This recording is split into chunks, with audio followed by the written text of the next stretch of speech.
What I want to do is talk a little bit about Irving Goffman, in particular, his notion of character and how it relates to ritual. And I hope that people, we maybe have some follow-up discussion on how some of this connects into the things that were said earlier in the previous couple of sessions.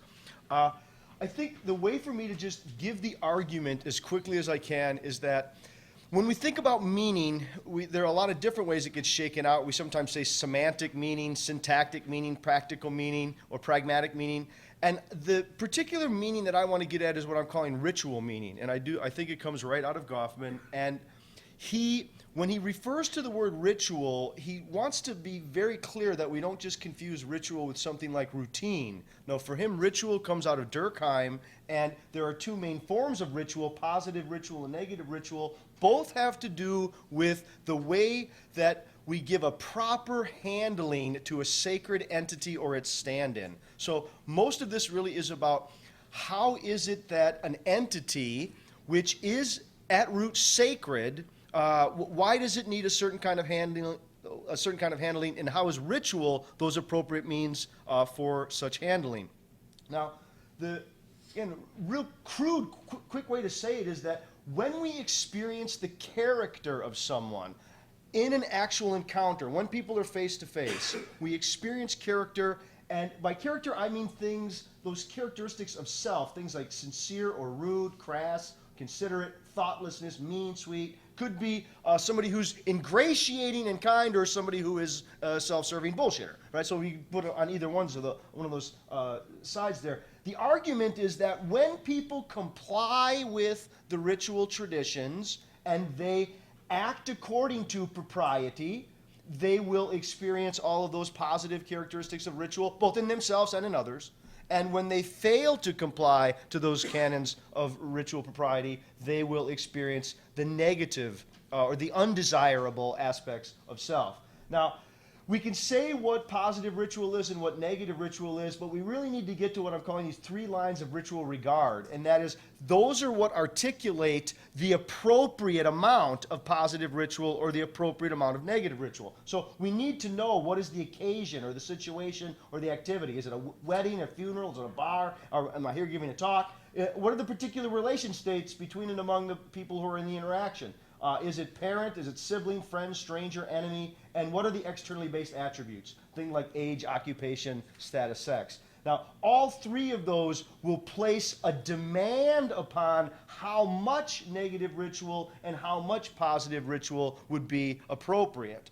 Now, I think the way to really convey the sense of what Goffman's talking about, again, is that human beings are sacred. And if you want to know what I mean by saying they're sacred, human beings can be desecrated, can be violated, can be contaminated. That's what we mean. That is, of all of the things in the world, humans are the most aware of how they're treated.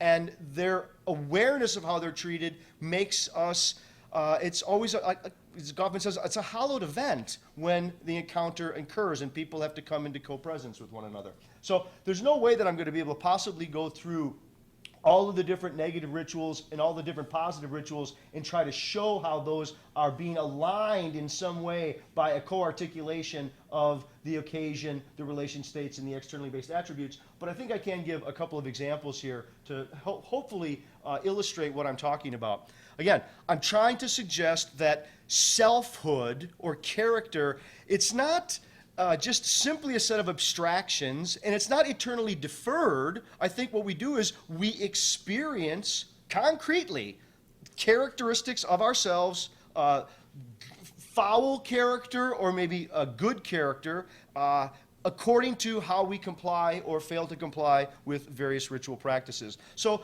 the most common form of negative ritual would be all of those practices which keep apart those of foul relationship or non-relationship. That is, negative ritual is largely performed among the unacquainted, but it also does, it serves some partitioning practices for people who are of ill relation. Classic example would be no staring. Now, you've probably forgotten this, but as a little kid, you'd lock a stare on, and people would say, don't do that. That's rude. That's not appropriate to stare. Yeah.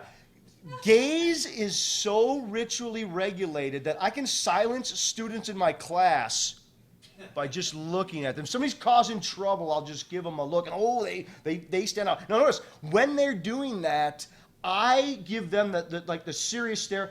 They feel awkward, and then they go, oh, Anton's coming down on me. So again, this character gets experienced on both sides there.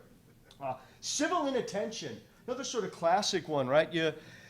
You go in someplace and you acknowledge someone with your eyes, you grant them personhood, and then you leave them unencroached upon.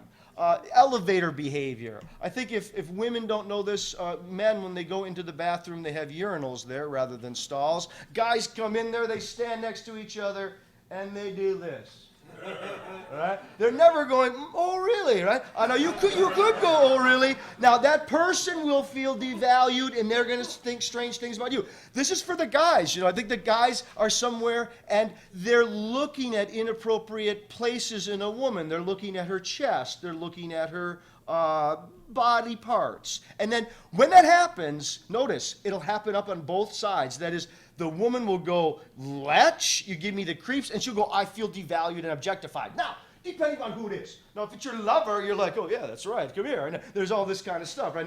You get more liberty to give the ceremony of worth depending on who that person is. Generally, people who don't know each other kind of owe obligations of avoidance, right, to sort of keep their distance from one another. Let me talk a little bit about audience segregation. Probably one of the most well-known aspects of Goffman's work, that we don't share all of ourselves with everyone equally, that when you go have a wild weekend, you come home and tell your parents what went on, and then your friends get a different story, right? Sort of a classic example with students. For people here, I always like to do this one. Your parents, your grandparents, they have great sex.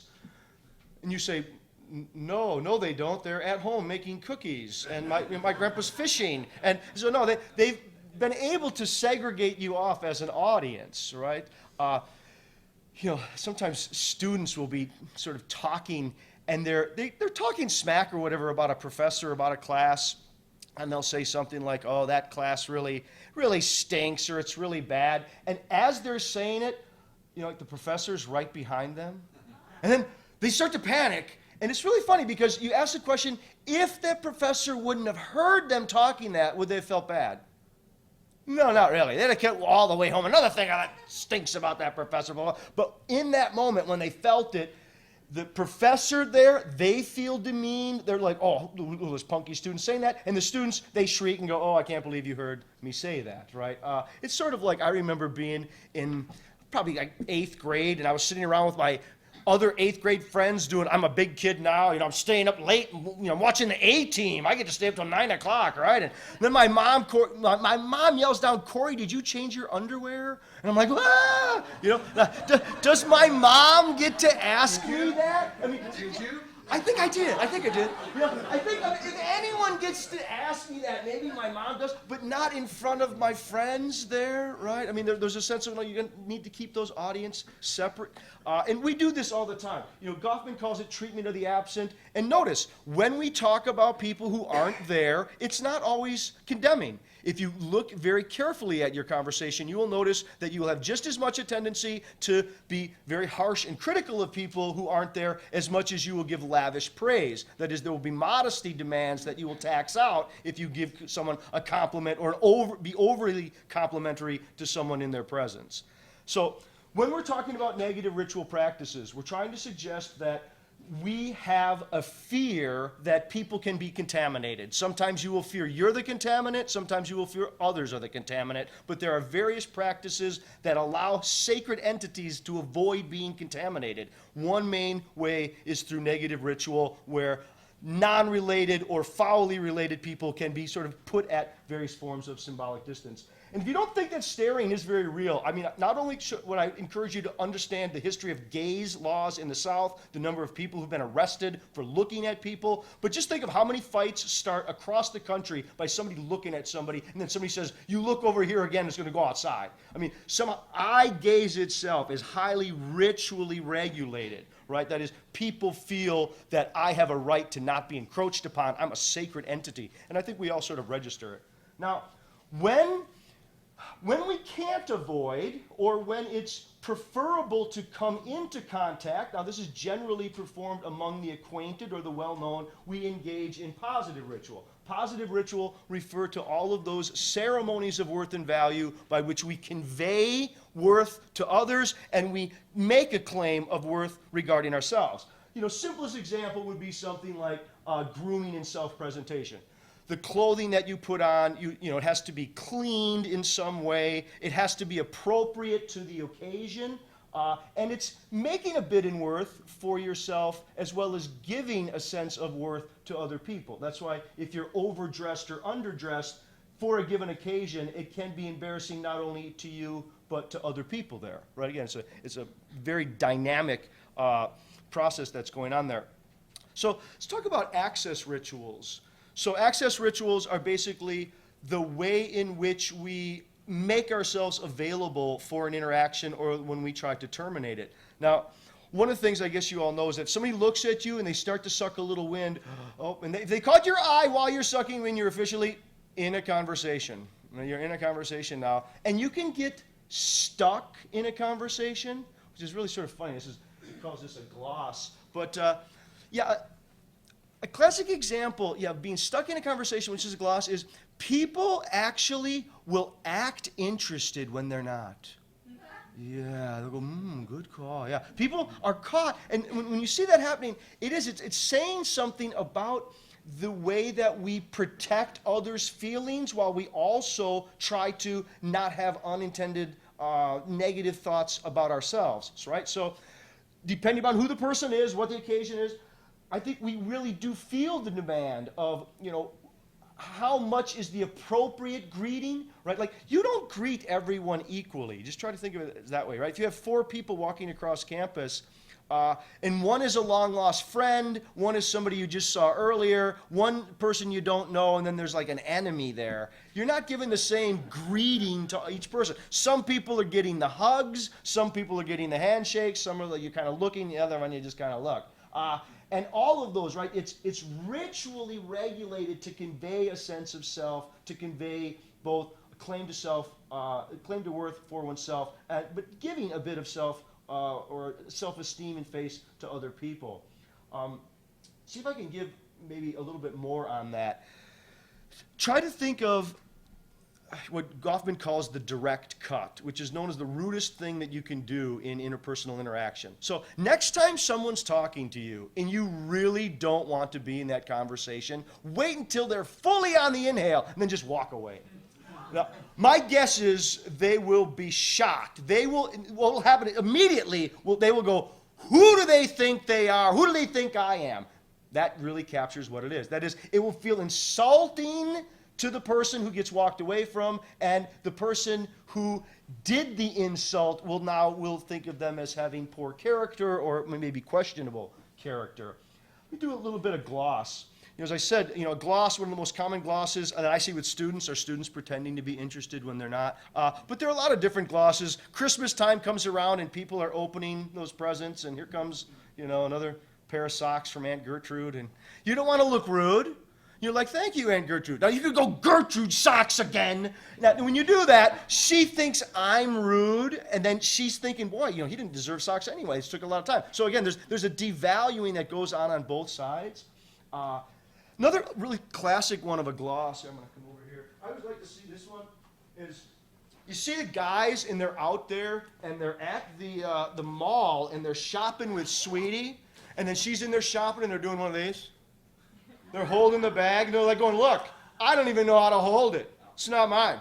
It's a gloss of trying to understand. Here's another real classic one. I'll try to let this go. Is people will be walking across campus, and then they forgot something. So they walk like, they don't just go like this. No, instead they'll go like this.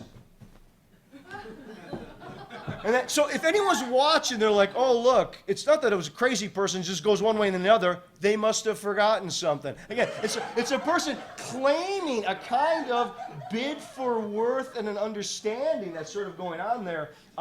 And I guess I'm really close to out of time. I think that what I would just want to say here is that if you want to understand what is a self is not a deep down thing. It's not something that can be weighed, but it is something that does occur in interaction. When people come face to face, they negotiate and manage both their face and other people's face, and they do so according to these 3 lines of ritual regard that tell them the appropriate amount of positive ritual and the appropriate amount of negative ritual. If you comply to those demands, you will experience in yourself and in others all of those favorable aspects, and if you fail to comply or you forego, you will experience all of those negative and undesirable characteristics. Okay, thank you.